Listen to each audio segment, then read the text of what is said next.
박사님하고 크리스 윤 박사님에게, 물론 다른 두 분에 대한 질문도 올라왔지만 죄송합니다. 여러분께 양해를 구하겠습니다.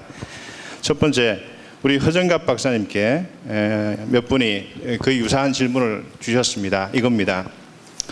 진리는 기초인데 진리를 중요시하지 않는 아름다움의 추구는 모래 위에 지은 집이 아닌가. 요와 동일하게 또 하나 질문이 있습니다. 아름다움을 추구하다 보면 싱크레티즘, 혼합주의적 경향으로 흘러갈 수 있는데 모든 것을 다 포함한다는 것에 대한 위험성을 어떻게 성경 외적 요소를 걸러내고 그렇게 추구할 수 있는가. 예. 그리고 예배와 설교에서 동작, 음악적 요소, 미학적 요소를 추구하는 과정에서 혹 본질이나 메시지 자체가 약화시키는 것을 어떻게 조정할 수 있는가. 이 세 가지 질문이 사실은 유사한 질문이기 때문에 뭉뚱그려 가지고 우리 허정갑 박사님께 제가 질문 올리겠습니다. 순서의 문제이지 제가 필요 없다는 얘기는 아닙니다. 우리가 그 priority를 생각을 할 때, 진선미를 놓고 볼 때 먼저 우리가 아름다움을 받아들이는 그러한 자세와 준비가 되어 있다면은 그 다음에 선이 또 거기서 걸러지고, 거기서 그 다음에 선이 걸러지고, 그 다음에 마지막으로 진리가 걸러지는 그런 순서를 뒤바꿔서 보자고 하는 이야기입니다. 왜냐하면 신성이라고 하는 거 있죠. sacred. 예배에서 가장 긴밀하게 접하는 부분입니다. 진리로 시작되지 않습니다. 예배에서는 거룩함의 신비에 가까운 것은 사실 아름다움에서 먼저 접합니다. 그 중요한 것을 우리가 놓치기 때문에 그 점을 우리가 열어놓는다고 하게 되면 놓치는 부분들을 더 많이 수용할 수 있고, 거기서 또 걸러지고 해서, 그러니까 이거 피라밋이 거꾸로 뒤집는 그러한 모습을 보고 싶은 겁니다.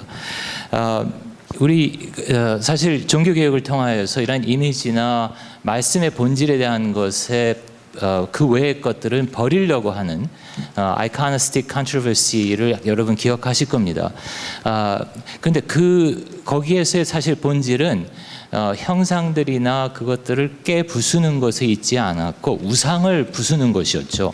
우리 가운데에서 변질된 사항들, 사실 저도 이거 본질로 가자고 하는 주장에서의 이야기인데 무슨 말씀인가 하면, 하나님의 말씀을 우리가 먼저 바라보아야 합니다. 변하지 않습니다. 하나님의 말씀인데 그 말씀이 어떻게 표현되느냐에 대한 다양성에서의 방법론입니다. 그 점 오해 없으시기 바랍니다. 말씀은 보이는 말씀, 기록된 말씀, 가장 사실 우리에게 가까이 다가와야 할 하나님의 말씀은 저는 성만찬에 있다고 봅니다. 성례전, 세례와 성만찬을 더 많이 우리가 접함으로써, 교회에서 함으로써 아까 얘기했던 그러한 권위의 문제가 좀 이렇게 나누어지고 전해지고, 권력으로 한쪽에 머물러 있는 것이 아니라 예배를 통해서 이것이 회중에게 주어지고 권위 없는 자 같이 우리가 설교하고 예배 드리고 하는 그러한 모습을 지향하는 것입니다. 예, 감사합니다. 우리 두 번째 플로에서 올라온 질문, 두 번째 질문은 크리스 윤 박사님께 질문 드리겠습니다. 이민교회 차세대에게 1세가 이루어온 교회와 선교를 개성해 줄 수 있는 방안을 알고 싶습니다. 물론 여러분 아시는 것처럼 1세와 2세 사이에 텐션과 컨플릭이 있다는 이야기를 많이 듣습니다. 이 부분에 대해서 좀 우리 윤 박사님 답변해 주시고요. 동일한 질문입니다만은 현재 교회 밖에 있는 2세, 3세들을 어떻게 교회로 인도하여 그들을 훈련시킬 수 있는지, 그 두 가지 방안에 대해서 좀 말씀해 주시면 감사하겠습니다.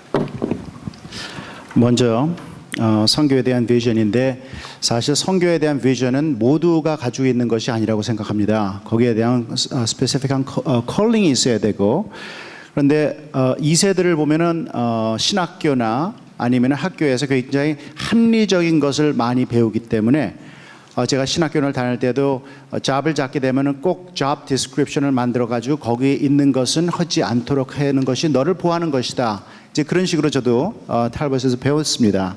그랬을 때 우리 선교에 대한 비전을, 사실은 그것을 통해 가지고 우리 이민교회가 계속 확장이 되어 가는 것인데, 저도 거기에 대해서 어떻게 선교를 만들 것인가, 사실 이것을 연결시키는 방법은 두 번째 질문하고 연결을 시켜서 할 수가 있을 것입니다. 교회 밖에 있는, 그러니까 교회를 다녔던 사람들, 학생들이나 2세들이 보통 고등학교를 졸업하면은 70%에서 80%, 연구에 따르면은 90%까지 이렇게 보는 경우가 있는데 교회를 떠나게 됩니다. 그렇게 교회를 떠났을 때 바깥에서 돌아다니다 보면은 거기에 대해서 어떤 교회에서 가지고 있는 비전을 충분하게 받아가지고 그것을 연결시킬 가능성이 도저히 없어요. 그랬을 때 아이들이 중고등학교에 있을 때 저는 항상 그렇게 그 교육자들한테 말씀드리고 싶은 것은 아이들이 교회에서 먼저 소속감을 가질 수 있도록 만들어주라는 것이죠. 그래서 어떠한 제자 훈련 통해서 아니면 어떤 액티비티를 통해서 어떠한 훈련을 통해서 아이들이 교회에서 어떠한 그 동질성을 만들고 정체성을 만들고 나는 여기에 소속돼 있다 했을 때 대학을 가더라도 뭐 멀리 대학을 가는 건 어쩔 수 없지만 이 지역에서 갔을 때 그러한 동질성이라든가 정체성을 찾기 위해서 다시 오게 되는 확률이 많이 있습니다. 그랬을 때 그 학생들이 어려서부터 정체성을 가져가면서 그 한 곳의 교회에서 홈 처치라는 그런 개념을 갖고 자라게 되면은요, 나중에 그 교회에서 가지고 있는 넓은 비전을 가지고 거기를 자연스럽게 받아들일 수가 있다는 것이죠. 어떤 교회는 꼭 선교에 대한 비전이 없고 교육에 대한 비전이 있는 경우도 있고, 또 그 담임 목회자의 어떠한 그 철학에 따라서 그 선교나 이런 것이 약간 다를 수 있는데, 저는 그렇게 보는 것이 청소년들 때 예민했을 때 부모님들하고의 관계, 그 KM하고의 EM하고의 그 커넥션이 대부분 없는데 그 커넥션을 통해 가지고 그 시니어 파스터가 가지고 계신 그 비전을 아이들에게까지 EM까지도 연결을 시켜줘야지 그게 연결이 되지, 그렇지 않으면은 거의 80-90%가 고등학교를 졸업하고 대학을 나가게 되면은 거기에 완전히 디스커넥이 되는 것이죠. 그래서 저는 항상 말씀드리는 것은 그 교육은 일세적인 마인드가 롤모델을 보이면서 정체성을 찾을 수 있게 소속감을 만들어주면은 장기적인 면에서 봐야지 절대적으로 비전은 단기적인 면에서 이루어지지 않는다고 보고 있습니다. 예, 감사드리고요. 이제 마지막 한 가지 중요한 질문입니다. 센터링을 위해서요. 여러분들 여기 이민 목회 하시는 목회자님들이 참 많고 선교지에서 활동하시는 분 계시고 다 이민교회에서 지금 사역하시는 분들인데, 각 연사에게 1분씩 제가 시간을 드리면서 한 가지 질문을 드리겠습니다. 지금 오늘 발표하신 내용을 만약 이민교회 현장에 적용한다면 과연 어떤 메시지를 줄 수가 있습니까? 1분 만에 답변해 주시면 감사하겠습니다. 예, 제가 너무 힘든 걸 요구하는데요. 예, 우리 이민교회 목회자님들을 위해서 제가 질문을 드리고 싶습니다. 네, 저부터 예, 시작하나요? 우리 순서대로 해주시죠. 네, 예배 갱신 바로 종교 개혁입니다. 우리 한 이민교회 개혁을 위해서는 리더십의 변화가 있어야 됩니다. 예배의 리더십을 얘기합니다. 그 예배와 그 설교에 여성이 반영되고 어린이가 리더를 하고, 네? 이러한 그 권위가 나누어지는, 참여되는 파격적인 예배가 돼야지 예배 스타일 바꾼다고 개혁되는 것이 아닙니다. 리더십의 문제라고 저는 봅니다. 네. 할 말이 많지만은 그래도 그렇게 썼으니까 제가 그냥 몇 가지만 얘기하면요. 타인종에 대한 한 가지입니다, 박사님. 예, 1분 안에 끝내겠습니다. 타인종에 대한 편견을 없애자. 또 한민족만의 우월성에 대한 편견을 없애자. 가부장적 체계의 고수를 우리가 어떻게 더 평등한 남녀 간의 그런 관계를 만들 수 있을 것이냐. 여기 보면 뭐 파티시펀트가 오신 분들이 거의 다 이제 남자분들인데요. 혈연, 학연, 지연을 중심으로 조직된 사회 문화적 기반 등을 없애자 하는 그런 것들을 우리가 이룩할 수 있으면 한인 교회가 더 아름다운 교회가 될 수 있을 것 같습니다.